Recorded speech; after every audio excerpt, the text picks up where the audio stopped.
Tonight, breaking news out of Gaza, as Hamas seemingly agrees to several parts of Donald Trump's 20-point peace plan with Israel.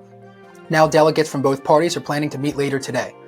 And, despite the apparent breakthrough in the war-torn region for the Trump administration, domestic unrest in his own war-torn country and the potential of a prolonged government shutdown continue to hang over the president's head at home. I'm Colin Moore. Friday, leaders from Hamas accepted certain aspects of a 20-point peace deal that would allow for an end to the nearly 2-year war that has devastated the region. This sudden apprehensive acceptance comes following threats from the president pressing an ultimatum on the group to either agree to Monday's proposed plan or face hell like no one has ever seen before. While the group has asserted they're willing to release all remaining hostages, including the bodies of the deceased, uncertainty still remains surrounding other demands in the deal. For starters, it remains to be seen if Hamas will fully disarm and demilitarize as Israel and the U.S. have insisted. But one large concession, demanding that the region be governed under a temporary apolitical Palestinian committee to run the public services and municipalities for the people, has seemingly been accepted by the terrorist organization. This committee would be overseen by an international board of peace and headed by President Trump. With that being said, it's still unclear if the group will agree to the clause that bars Hamas members from any future role in the governance of the region. A delegation from Hamas is currently in Cairo, where they'll meet with delegates from different nations, including a group from the U.S. headed by Steve Witkoff and Jared Kushner later today. Immediately following a potential agreement, Hamas would then have 72 hours to turn over the remaining hostages. After Friday's announcement, President Trump and other world leaders called for the immediate ceasefire of Israeli troops, but as of Saturday morning, at least 66 more people had already been killed by Israel over the previous 24 hours, with new attacks being carried out after the Hamas announcement.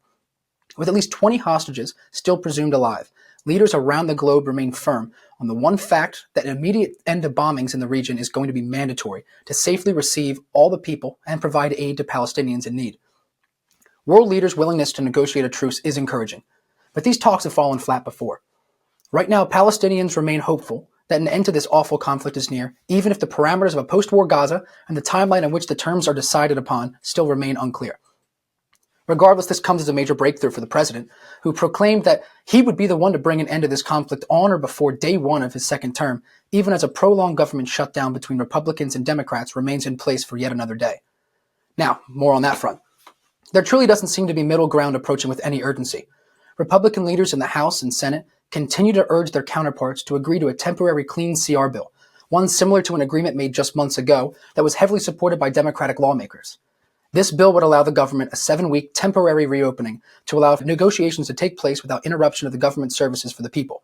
Republicans are framing potential legislation as a nonpartisan agreement that would simply benefit Americans, as leaders of the Democratic Party, like House and Senate minority leaders Hakeem Jeffries and Chuck Schumer, insist that they're holding out for critical aspects of federal funding to Medicaid and Americans feeling the biggest burden to rapidly increasing medical costs around the country.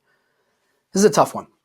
On one hand, the Democratic Party, without control of the House or Senate, federal judiciary, or the executive branch, don't have a lot of chips on the table at the moment.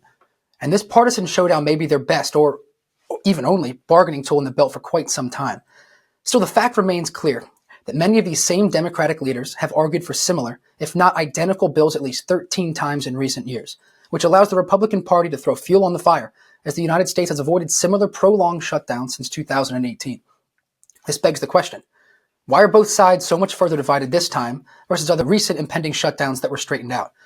A major difference between this shutdown and the last big one is the number of employees being furloughed. This early into the shutdown, there were already over 500,000 people being affected, with what the Trump administration is painting as just the beginning. President Trump and other Republican lawmakers have been very clear, since as far back as the campaign trail, that they intended to strip down the government in areas they deemed excessive in spending compared to current American interest. Now, with the threat of a shutdown, many Democrat-backed interest, and the potentially permanent firings of millions of government workers, this could be their time to force the left's hand or follow through on those promises. This seems like more of an opportunity for the Republicans to achieve many of their campaign goals, and likewise an opportunity for Democrats to play what may be their final hand for quite some time. The result? Government employees working for free, Medicare cutbacks for people in need, longer waits at airports, children without developmental aid, and 535 floundering politicians unwilling to do their job, serving the American people. We can celebrate the triumphs that hopefully lay ahead for the people of Gaza and the Middle Eastern region as a whole this week, but at home, we cannot forget what's at stake for the people of America as well. And the people certainly seem to be going through it. As executive power continues to be tested around the nation in what President Trump and other Republican leaders have framed as war-torn cities, several National Guard servicemen and women have been federalized to assist local authorities in protecting government property and quell what they're deeming violent unrest. Earlier yesterday, Governor Gavin Newsom said he would sue the Trump administration following 300 California National Guard members being called to Portland, despite their necessity in the event of natural disasters or other domestic unrest within the state.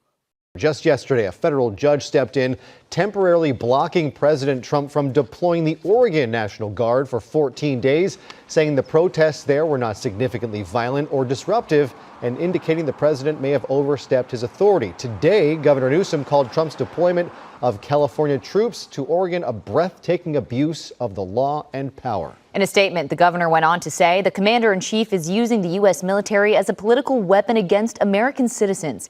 He added, the public cannot stay silent in the face of such reckless and authoritarian conduct by the President of the United States.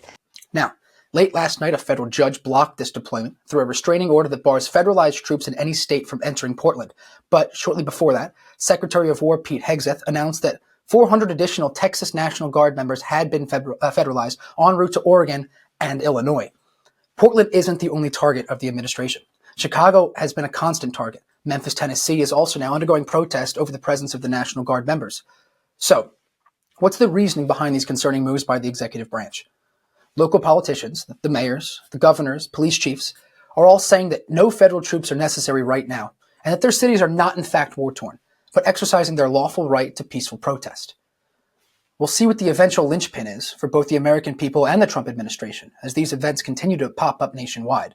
As this week and the coming hours progress, we'll continue to keep everyone informed on the hopefully positive impending updates that lie ahead.